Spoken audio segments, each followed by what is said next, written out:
அதாவது உங்களில் சிறப்புடையவர்களும் வசதி உடையவர்களும் சத்தியம் செய்ய வேண்டாம். அய்யுது உலில் குர்பா வல் மசாகின் வல் முஹாஜிரின ஃபீ சபீலில்லாஹ், ஏழைகளுக்கும் மிஸ்கீன்களுக்கும் உறவினர்களுக்கும் அல்லாஹ்வுடைய பாதையில் முஹாஜிர்களாக வந்தவர்களுக்கும் செலவழிக்க மாட்டேன் என்று சத்தியம் செய்ய வேண்டாம். அப்படி சத்தியம் செய்ய வேண்டாம். வல்யஃபு, மன்னித்து விடட்டும், விட்டு கொடுக்கட்டும். வல்யஸ்பஹு, மன்னித்து விடட்டும். விட்டு கொடு, எதுல விட்டு கொடுக்க சொல்றான்? இவ்வளவு பெரிய ஒரு ஆத்திரமான ஒரு விஷயம்.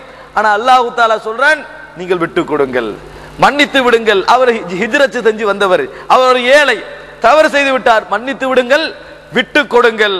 அலா துஹிப்பூன அய்யஃபிரல்லாஹு லக்கும், அல்லாஹ் உங்களை மன்னிப்பதை நீங்கள் விரும்பவில்லையா? அல்லாஹ் உங்களை மன்னிப்பதை நீங்கள் விரும்பவில்லையா என்று அல்லாஹ் தஆலா ஒரு வசனத்தை இறக்குகிறார். இந்த வசனத்தை கேட்ட உடனேயே அபூபக்கர் ரலியல்லாஹு சொல்கிறார்கள், ஃபகால பலா, அல்லாஹ்வின் ஆணையாக, வல்லாஹி இன்னி லா உஹிப்பு அய்யஃபிரல்லாஹு லி, அல்லாஹ் என்னை மன்னிப்பதை நான் விரும்புகிறேன், அல்லாஹ் தஆலா என்னை மன்னிப்பதை நான் விரும்புகிறேன் என்று விட்டு எப்படி மிஸ்தருக்கு செலவழித்துக் கொண்டிருந்தாரோ அது போன்று வளமையாக மௌத்து வரைக்கும் செலவழித்தார். அதுபோன்று மௌத்து வரைக்கும் வளமையாக அவருக்கு செலவழித்தார். சகோதரர்களே, அல்லாஹ்வுடைய வசனம் இறங்கியவுடன் உடனடியாக கட்டுப்பட்டு பணிவு, விட்டு கொடுப்பு என்கின்ற இடத்தை அவர் அடைகிறார். சகோதரர்களே, கடைசியாக இதே அபூபக்கர் ரலியல்லாஹு அன்ஹு அவர்கள் இன்னொரு சோதனை. முஸ்லிமிலே வரக்கூடிய செய்தி, அபூ சுஃபியான் இஸ்லாத்தை ஏற்க வருகின்ற நேரம் அல்லது இஸ்லாத்தை ஏற்ற பின்னால் உள்ள நேரம், இஸ்லாத்தை ஏற்க வருகின்ற நேரம், அந்த நேரத்தில் சல்மான், சுஹைப், பிலால் ரலியல்லாஹு அன்ஹு இவர்கள் மூன்று பேரும் சமூகத்திலே இரண்டாந்தரமாக மதிக்கப்பட்ட நபித்தோழர்கள்.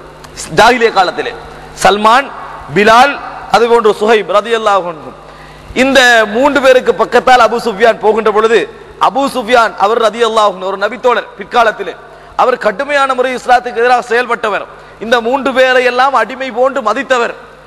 இந்த அபூபக்கர் ரலியல்லாஹு அப்படி போகின்ற பொழுது இந்த மூன்று பேருடைய உள்ளத்திலும் ஒரு வேதனை. இவர் இஸ்லாத்துக்கு வந்து இவ்வளவு கொடுமை செய்தவரே, இவ்வளவு அநியாயம் செய்தவர் என்கின்ற உணர்வு அவரை பற்றி ஒரு தவறான ஒரு வார்த்தை இவர்கள் பேசி விடுகிறார்கள். தவறான என்றால் இவர் வந்து வெட்டப்பட்டிருக்க வேண்டும், கொல்லப்பட்டிருக்க வேண்டும் என்பது போன்ற ஒரு வார்த்தையை பேசுகிறார்கள். ஏனென்றால் இவர் மூலம் மிகவும் வேதனைப்பட்டவர் இவர். இது வந்து அபூபக்கர் ரலியல்லாஹு காதுல விழுவுது. அபூபக்கர் ரலியல்லாஹு வாராங்க, அந்த மூணு பேர்ட்டையும் வாராங்க, வந்து சொல்றாங்க. ஆனால் அந்த மூன்று பேரும் இஸ்லாத்துக்காக ஆரம்பத்திலிருந்தே பாடுபடுகின்றவர்கள். அவர்களை பார்த்து சொல்கிறார்கள், அதாவது அத்தகூலூன ஹாதா லிஷைஹ் குரைஷின் வஸய்யிதிஹிம், குறைஷிகள்ல ஒரு தலைவரை பார்த்து இப்படியா பேசுறீங்க நீங்க? ஒரு யார் இவரு? குறைஷிகள்ல தலைவர், அவரை பார்த்து நீங்க இப்படி பேசுறீங்க என்று கோபமாக சொல்லிவிட்டு ரசூலுல்லாஹ் கிட்ட போறாங்க. ரசூலுல்லாஹ் கிட்ட போய் சொல்றாங்க, இப்படி எல்லாம் இந்த மூணு பேரும் பேசினாங்க, இப்படியெல்லாம் இந்த மூன்று பேரும் அபூ சுஃபியானை பற்றி பேசினார்கள் என்று கோபமாக ரசூலுல்லாஹி ஸல்லல்லாஹு அலைஹி வஸல்லம் இடத்திலே அந்த மூன்று பேரை பற்றியும் இவர் சொல்லுகிறார்.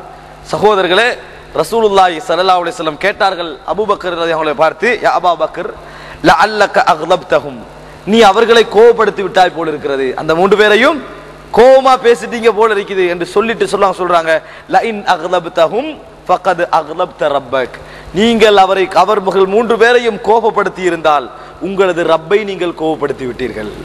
அந்த மூன்று பேரை நீங்கள் கோபப்படுத்தி இருந்தால் அல்லாஹ்வை நீங்கள் கோபப்படுத்தி விட்டீர்கள் என்று சொல்லி ரசூலுல்லாஹி ஸல்லல்லாஹு அலைஹி வஸல்லம் சொல்கிறார்கள். சொன்ன உடனேயே அதை மறைத்திருக்கலாம் தானே, அபூபக்கர் போயிருக்கலாம் தானே, அவருடைய உள்ளம் பாடுபடுகிறது. அப்படியா, அல்லாஹ்வை நான் கோபப்படுத்திட்டேனா? உடனடியா மறுபடியும் அவங்கள்ட்ட போறாங்க, அந்த மூணு பேர்ட்டே போறதான் பணிவு சகோதரர், அதுதான் பணிவு.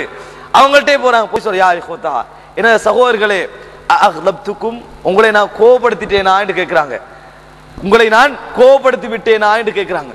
உடனடியாக அவர் சொல்லா, இல்லை, யக்ஃபிருல்லாஹு லக யா உஹய்ய, என் அன்புள்ள சகோதரரே, அல்லாஹ் உங்களை பாவத்தை மன்னிக்கட்டும் என்று சொல்கிறார்கள். அந்த மூன்று பேரும், சகோதரரே, அல்லாஹ் உங்களோட பாவத்தை என்ன செய்யட்டும், மன்னிக்கட்டும் என்று சொல்கிறார்கள். சகோதரர்களை கற்பனை பண்ணி பாருங்கள், ரசூல் ஸல்லல்லாஹு அலைஹி வஸல்லம் சொன்ன உடனேயே, அவ்வளவு பெரிய தலைவராக இருந்தும் அவ்வளவு கௌரவமாக பேசிவிட்டு வந்தும் நபியவர்கள் இப்படி ஒரு பதில் சொன்னார்களே, அவரிடத்துல மன்னிப்பு கேட்க சொல்லவும் இல்லை.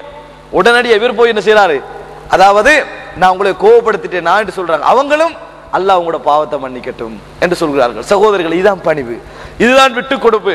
இது ஒரு மனிதனுடைய உள்ளத்துல வர வேண்டும். தவாதோ, விட்டு கொடுப்பு, மென்மை தன்மை, அதே போன்று பணிவு, மூன்று முக்கிய பண்புகள். மென்மையாக நடந்து கொள்வது, விட்டு கொடுப்பு, பணிவு. இந்த மூன்றும் ஈமான் எவ்வளவுக்கு இருக்கிறதோ அந்த அளவுக்கு வரும். எந்த அளவுக்கு நீங்கள் விட்டு கொடுத்தையெல்லாம் சொல்லி காட்டி கொண்டு இருக்கவும் கூடாது, செஞ்சிருப்பேன் ஆனா விட்டுட்டேன், அடிச்சிருப்பேன் ஆனா இப்படி கொஞ்சம் பேர் இருக்கிறாங்க. விளங்கிட்டா? இது கூட உயர்வை விரும்புகின்றவர்களுடைய பண்பு. நீங்க செஞ்சது, விட்டு கொடுத்தது, மன்னிச்சதெல்லாம் சேர்த்து வைங்க. மறுமை நாளில் அல்லாஹ் தஆலாவுக்கு மிகவும் விருப்பமான பண்புகள் அது.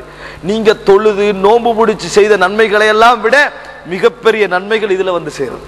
அவைகளை விட மிகப்பெரிய நன்மைகளை அல்லாஹ் தஆலா இதில் கொண்டு வந்து சேர்ப்பான்.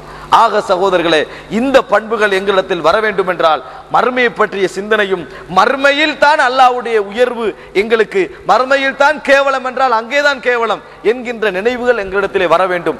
அதனால் தான் ஒவ்வொரு தொழுகைக்கு பின்னாலும் சொல்லுகிறோம், அல்லாஹும்ம லா மானிஅ லிமா ஆதைத் வலா முஅதிய லிமா மனஅத் வலா யன்ஃபஉல் ஜத்தி மின்கல் ஜத்து. அதாவது நீ தடுத்ததை யாராலும் கொடுக்க முடியாது, நீ கொடுத்ததை யாராலும் தடுக்க முடியாது, உன்னிலிருந்து தப்புவதற்கு சொத்துள்ளவனின் சொத்து எந்த பிரயோஜனமும் கிடையாது.